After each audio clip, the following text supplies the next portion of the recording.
है झीलों की नगरी। इस नगरी में आप देख सकते हैं कि इस नगरी में सबसे बड़ा टूरिस्ट जो पर्यटक है इसलिए खींचा चलाता है क्योंकि यहाँ जो प्रकृति की अनुपम धारा है उसको देखने को मिलती है। उस अनुपम बिखेर है जो ऐतिहासिक जगह हैं जो आज से 200 साल पहले राजा महाराजाओं के ज़माने में बनी थी और यहाँ एक एक कलाकृति अपने आप में बोलती हुई नज़र आती है। हम उदयपुर में हैं और यहाँ पर झीलों की नगरी में हम ये देख रहे हैं कि यहाँ पर जो झीलें हैं लोग उसमें टूरिज्म में आते हैं और यहाँ उसका आनंद लेने के लिए स्टीमर में बैठ के झील पे आनंद लेते हैं। और यहाँ जो शहर है बिल्कुल साफ़ सुथरा शहर है। यहाँ की जो टूरिज्म को बढ़ावा देने के लिए सरकार अनेक प्रयास करती है। विदेशों में कोविड में हमारा मानना ये है कि कोविड में ज़रूर इस समय अब ये चल रहा है कि इस समय कुछ रोकथाम है जिससे काफ़ी सन्नाटा छाया हुआ है। लेकिन आने वाले समय में अगर राजस्थान सरकार केंद्र सरकार के प्रयास होंगे तो वो समय दूर नहीं है कि फिर वापस यहाँ पर एक बार फिर से बाहर आएगी।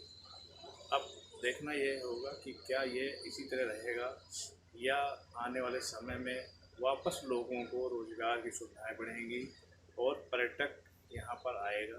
पर्यटक के आने से ही यहाँ के लोगों को राजस्व का लाभ होता है। हमने आपको राजस्थान के उदयपुर झीलों की नगरी के बारे में जानकारी दी। आइए अब हम आपको ले चलते हैं कि यहाँ टूरिस्ट किस तरह से आनंद लेता है।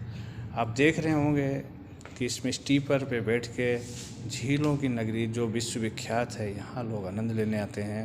लेकिन विगत कुछ दिनों से देखा गया कि यहाँ का व्यवसाय उस समय ठप होता नज़र आ गया जब कोविड 2 साल से प्रभावित था एरिया। लोगों की आशाओं में पानी फिर गया। बाज़ार की स्थिति देखी जाए तो मार्केट में जो व्यवसायी लोग हैं उनके व्यवसाय पे भी बिल्कुल ठंडा माहौल हो गया। ऐसी स्थिति में अब जहाँ पर्यटन को बढ़ावा मिलना चाहिए वहाँ कब मिलेगा, लोगों की बहुत ज़्यादा अपेक्षाएं दिखती नज़र आईं। हम उदयपुर गए, वहाँ पर अवलोकन किया झीलों का। झीलों में साफ़ सफाई बहुत अच्छी नज़र आई। नगर निगम ने यहाँ पर बहुत अच्छी सुचारू रूप से व्यवस्था की। पर्यटन विभाग ने भी अपनी तरफ से भरपूर कोशिश की कि एक बार वापस टूरिस्टों को लिए एक नया आयाम बनाया जाए जिससे आने वाले समय में लोग यहाँ जुड़ेंगे। स्वच्छ पानी झीलों में झिलमिलाता नज़र आ रहा है।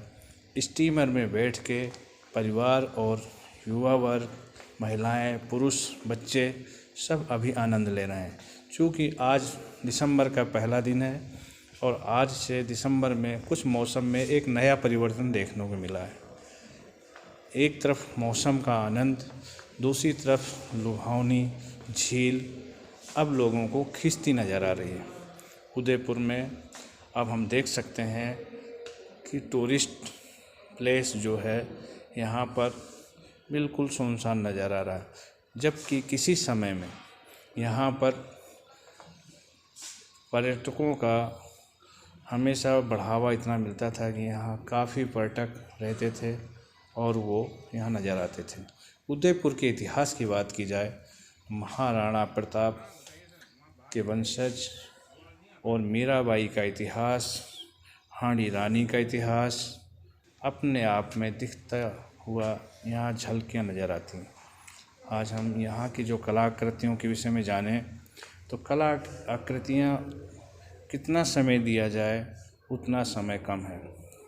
रियल न्यूज़ इंडिया की टीम आज हमारी उदयपुर पहुंची और वहां पर जाके बारीकी से गहनता से हर चीज़ों को देखा।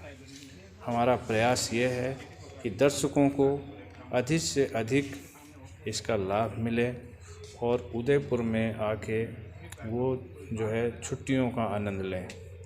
अब देखना यह होगा कि क्या यहाँ झीलों की नगरी उदयपुर में वापस बाहर आएगी या इसी तरह सन्नाटा पसरा रहेगा।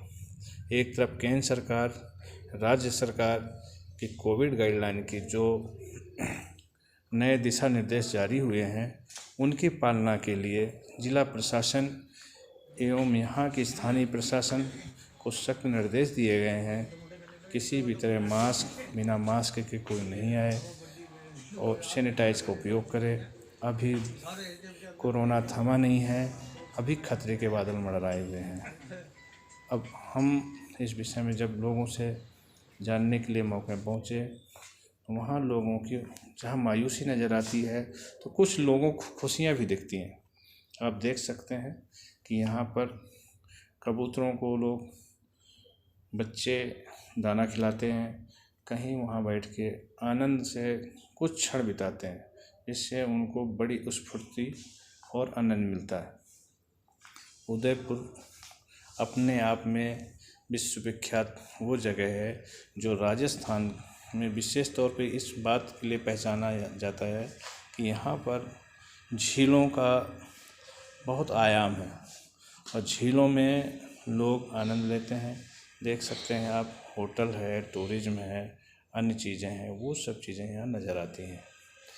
पानी साफ़ सुथरे तरीके से भरा हुआ है। अब लोगों को ये इंतज़ार है कि सरकार की गाइडलाइन में हो सकता है कि कुछ सुधार हो और कोविड के संक्रमण से अब लोग बचें, तो टूरिस्ट क्षेत्र को अब बढ़ावा मिलेगा। हम बात करते हैं उदयपुर के इतिहास की, तो ये इतिहास की अगर बात की जाए तो यहाँ पर इस महाराणा उदय सिंह जी थे जिन्होंने इसकी बसावट की थी, यहाँ जनता को सुविधाएं दी थी। ये ऐतिहासिक नगरी भी है जिसमें कहना चाहिए कि इतिहासकार ही ज़्यादा जानकारी बता सकते हैं। यहाँ का इतिहास इतना पुराना है, कई सौ साल पुराने, हजारों साल पुराने इतिहास है। महाराणा प्रताप सिंह के वंशज राणा उदय सिंह जी के नाम से जाना उदयपुर पड़ा और यहाँ पर जो धरोहर है, आज उस धरोहर को पुरातत्व विभाग और यहाँ टूरिज्म विभाग इन धरोहरों की विशेष देखभाल करते हैं।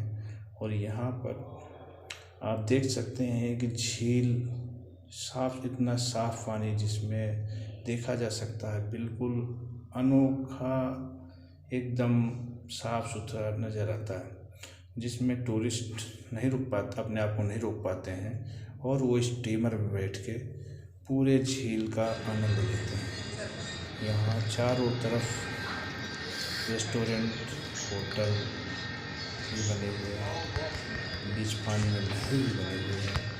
उदयपुर देखने के बाद लोग अपने आप को बार बार आने से नहीं रोक पाते। यहाँ की धरोहर, यहाँ की संस्कृति, यहाँ की कला अपने आप में एक पहचान बताती है कि इतिहास में आज से कुछ साल, हजारों साल पहले कला प्रेमी और धरोहर में कितना रुचि रखते थे। अब धीरे धीरे लोगों में आधुनिकता होते होते कम होती जा रही है, लेकिन भारत सरकार, राज्य सरकार इसके लिए बराबर प्रयास कर रही है।